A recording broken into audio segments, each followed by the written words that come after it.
구독과 좋아요는 사랑입니다.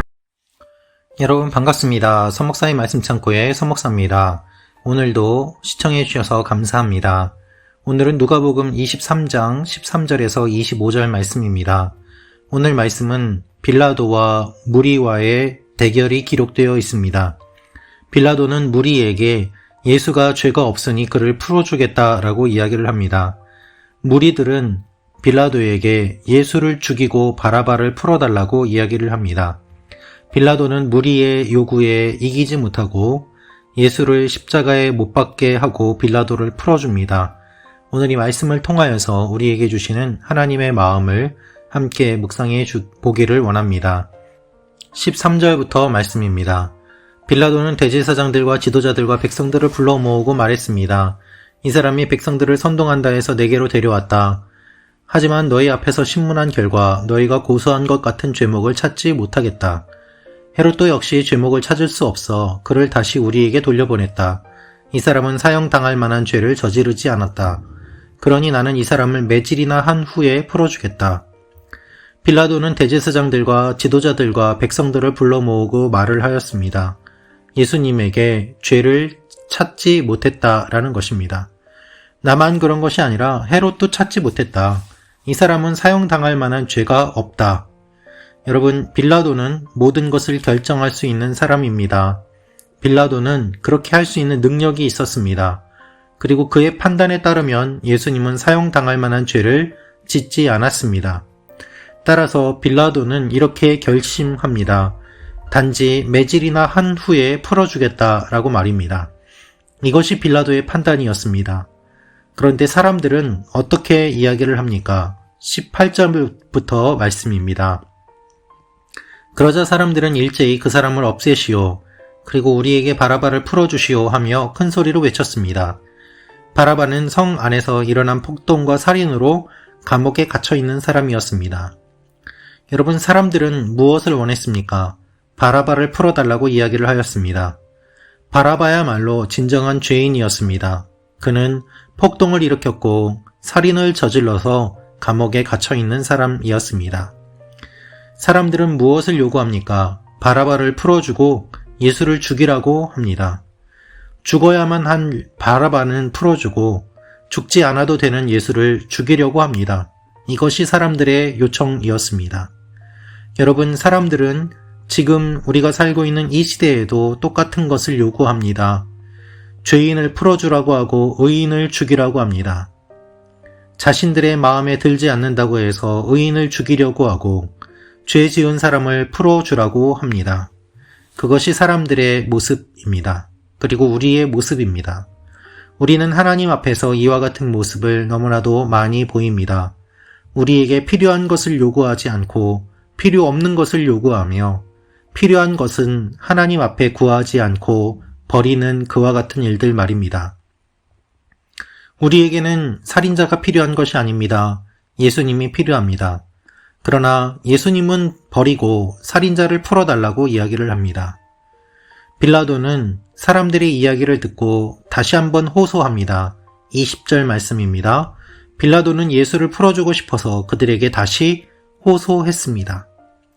여러분, 빌라도는 권력을 가지고 있습니다.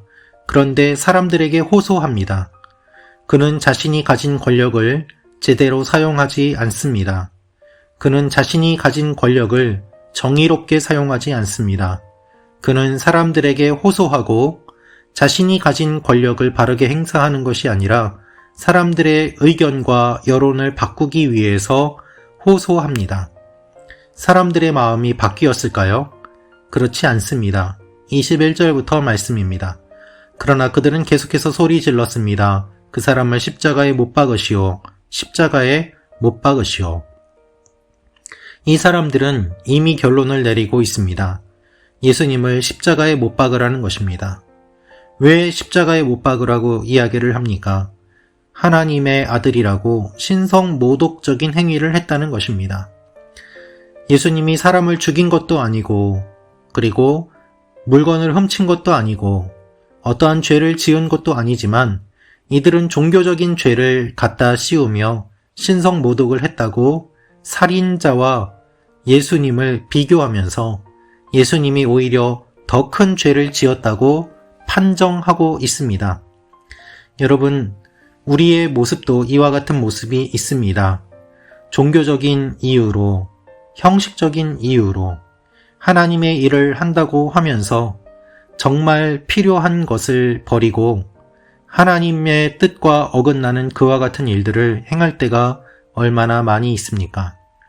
이것이 하나님의 뜻이다라고 이야기하지만 실제로는 하나님의 뜻과는 반대되는 일들을 우리는 너무나도 많이 할 때가 있습니다.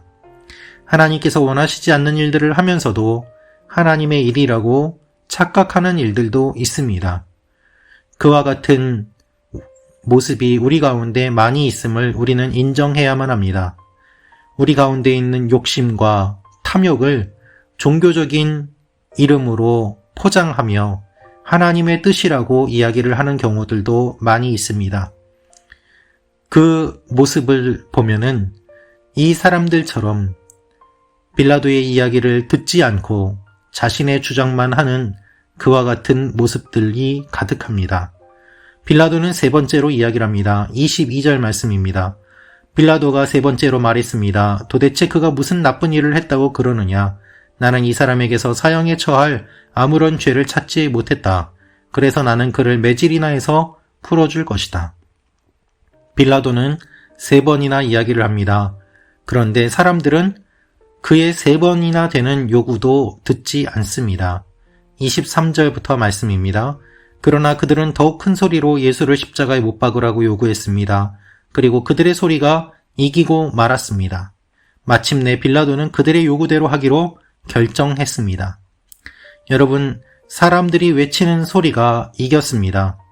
법을 판단하는 빌라도의 판단보다 사람들이 외치는 무지한 소리가 상식과 법과 그리고 이 세상의 규율을 뛰어넘습니다. 여러분, 이것이 예수님을 죽이라고 외치는 사람들의 모습이었습니다. 빌라도는 결국 이렇게 합니다. 25절 말씀입니다. 빌라도는 그들의 요구대로 폭동과 살인으로 감옥에 갇혀있던 바라바를 풀어주고 예수는 그들의 뜻대로 하기에 넘겨주었습니다. 여론에 밀려서 바른 것을 바르다고 이야기하지 못하고 올바르게 판결하지 못한 빌라도의 모습, 그는 바라바를 풀어주고 예수님을 죽이게 하도록 판결을 합니다. 그의 이와 같은 판단은 순간적인 것일 수 있지만 결국 수천 년이 지난 지금까지도 그의 이름은 모든 믿는 자들에게 전하여져서 예수님이 본디오 빌라도에게 고난을 받으셨다고 모든 사람들이 알게 되는, 그리고 주님 오실 그날까지 그의 이름이 잊혀지지 않게 되는 그와 같은 결론을 내리게 됩니다. 여러분, 빌라도는 사람들의 요구에 타협하였습니다. 그 결과 역사적으로 부끄러운 이름으로 남게 되었습니다. 우리의 삶 가운데 우리도 여론에 밀리고 다수의 의견에 밀려서 진리를 진리라고 이야기하지 못하고 옳은 것을 옳다고 이야기하지 못하며 타협하는 일들이 일어나기도 합니다.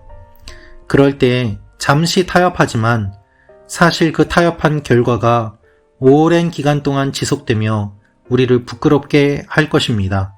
하나님께서 알고 계시고 기억하시기 때문입니다. 따라서 우리는 선택해야 합니다. 잠시 타협하고 영원히 부끄러운 이름으로 남을 것인가? 아니면 끝까지 타협하지 않고 영원히 의로운 이름으로 남을 것인가? 라고 말입니다. 빌라도의 모습을 통하여서 우리가 어떠한 삶을 살아야 되는지 하나님은 우리에게 도전하고 계십니다.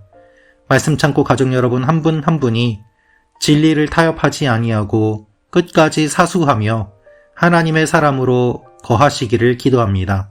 기도하겠습니다. 아버지 하나님, 우리가 진리를 타협하지 않게 하시고 여론에 밀려서 결정하지 않게 하시고 하나님의 뜻대로 살아가는 일들이 일어나게 하여 주옵소서.